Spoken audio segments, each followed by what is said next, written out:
महबूबा मुफ्ती ने कहा है कि बीजेपी ने न सिर्फ कश्मीरी पंडितों को वोट बैंक के तौर पर इस्तेमाल किया बल्कि उनकी हालत जार को पूरे मुल्क में हथियार के तौर पर इस्तेमाल किया। वो श्रीनगर में मीडिया से बात कर रही थी। जो हमारे कश्मीरी पंडित भाई बहन है जो बहुत मुश्किल हालात में जहाँ जम्मू में या कहीं रह रहे हैं, तो मुझे लगता है उनकी सरकार हो या महबूबा मुफ्ती हो या कोई और हो या बीजेपी की सरकार हो, मुझे लगता है उनको यहाँ आके सेटल होने में किसी की मदद की जरूरत नहीं है। हम कश्मीरी लोग जो हैं, जो आम कश्मीरी है, वो चाहते हैं हमारे कश्मीरी पंडित वापस आए और जिस तरह हम रहते थे बहुत खूबसूरत जगह होती है। मतलब जब मिलजुल के आप रहते हैं, कश्मीरी भी है, पंडित भी है, सरदार भी है, बुद्धिस्ट भी है, क्रिश्चियन भी है, मुसलमान भी है, तो उसकी एक अपनी शक्ल होती है। उनका मैं समझती हूँ रोशन लाल जी का यहाँ इन हालात में रहना, तो ये एक सबक है जो आज मुल्क में हो रहा है। जिस तरह हमारे कौम के लोगों को लिंच किया जाता है, उनको मार दिया जाता है, उनकी पिटाई की जाती है, उनको हमारी मस्जिदों को तोड़ा जाता है, हमारे मदरसों को तोड़ा जाता है, हमारे मुसलमान जो उनके घरों को तोड़ा जाता है, उनके जो बेचारे रेडी पे काम करते हैं उनकी वो सारा सामान फेंका जाता है। तो मैं समझती हूँ कि मुल्क के जो हमारे लोग हैं, जो हमारे हिंदू भाई बहन हैं, जो ज़्यादातर सेक्युलर हैं, वो ये तोड़ फोड़ नहीं करना चाहते हैं। तो मैं कहती हूँ उनके लिए ये सबक है कि रोशन लाल जी इतने मुश्किल हालात में यहाँ रहे और मुसलमान और कश्मीरी पंडित आपस में जिस तरह मिलजुल के रहते थे उसी तरह आज भी मिलजुल के रहने की। बीजेपी ने इनको खाली वोट बैंक की तरह इस्तेमाल नहीं किया बल्कि एक हथियार, कश्मीरी पंडितों के दर्द को, उनकी तकलीफ को इन्होंने एक हथियार बनाया और पूरे मुल्क में उस हथियार को बेचा, उस हथियार को पूरे मुल्क में इस्तेमाल किया दूसरों के वोट लेने के लिए। हमारे कश्मीरी पंडित भाई, उनके वोट तो बहुत ज्यादा नहीं है, मगर उनके दर्द को, उनके तकलीफ को बीजेपी ने घर घर जगह जगह जाके हथियार की तरह इस्तेमाल किया, मगर और उनके लिए कुछ भी नहीं किया। लेकिन समझ आ गया है, अगर आपको याद है इन सालों में जब से यहाँ बीजेपी की सरकार डायरेक्टली बनी है, जो कश्मीरी पंडित लोग यहाँ रहते भी थे वो भी यहाँ से छोड़ के चले गए, ऐसे हालात बन गए।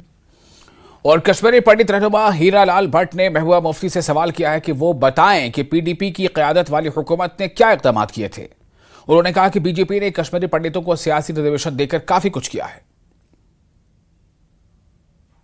देखिए, बात यह है कि जो महबूबा मुफ्ती जी ये बोल रही है कि बीजेपी ने इनके लिए कुछ नहीं किया, उससे हम प्रश्न पूछते कि आपने क्या किया। ये ब्लेम गेम नहीं है कि उन्होंने कुछ नहीं किया, हमने भी कुछ नहीं किया, इसलिए हम एट पार है, उनको भी छोड़ दो तो इधर कर दो।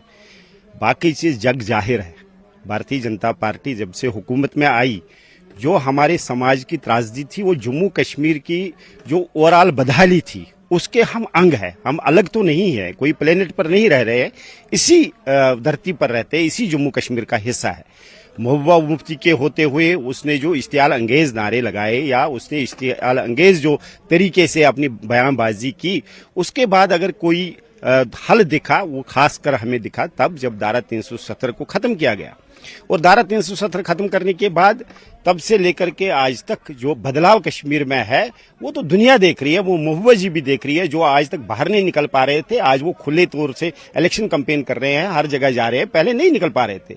अब जब निकल पा रहे हैं तो ये तो बीजेपी की ही देन है, और जो दिख रहा है वो कोई छुपा तो नहीं है।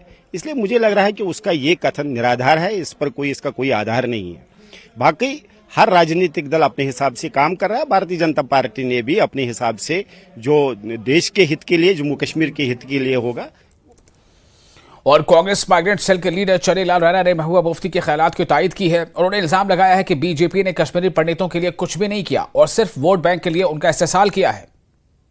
बिल्कुल, बीजेपी ने कश्मीरी पंडितों की बका के लिए अभी तक, आज की डेट तक कुछ नहीं किया है। अब कश्मीरी पंडित नेशनलिस्ट फोर्स एक है, हिंदुस्तान की इमेज कहां से कहां तक पहुंचाई, यह एक वजह है जो कश्मीरी पंडित टिल्ट है टुवर्ड्स मोदी गवर्नमेंट। बाकी और कुछ नहीं किया, स्पेशली फॉर कश्मीरी पंडित्स। कोई रिहेबिलिटेशन का प्रोग्राम नहीं, कोई एम्प्लॉयमेंट का पैकेज नहीं, कोई मतलब रेजिडेंशियल अकोमोडेशन आज तक नहीं हुई 10 साल में। जो पैकेज एम्प्लॉय है उनके लिए अकोमोडेशन तक नहीं हुई। तो लिहाजा अच्छा, बिलखुसूस जो हमारे रिलीफ होल्डर हैं, आज 10 साल से वो उसी 2000 पर है। टेम्पल एंड श्राइन बिल का जबरदस्त शौक था कि यह शायद हो जाए इस रिजीम में, आज तक वो भी नहीं हुआ। बार बार इस पर, हालांकि हमें कहते हैं कि ये लोग डिवाइडेड लॉट है, इस मामले हर एक पार्टी के एतमाद से देखो, किसी और ہر ایک انڈیویجول اس میں سہمت تھا کہ یہ شاہین اینڈ ٹیمپل بل پاس ہو جائے، وہ بھی آج تک نہیں ہوئی، لہذا ہمیں اور کیا توقع ہے اس سے؟ آپ کو لگتا ہے کہ جو ان کی بات ہے اس میں سچائی ہے؟ محبوبہ مفتی کی بالکل سچائی ہے، کشمیری پنڈتوں کے لیے کچھ نہیں کیا ہے۔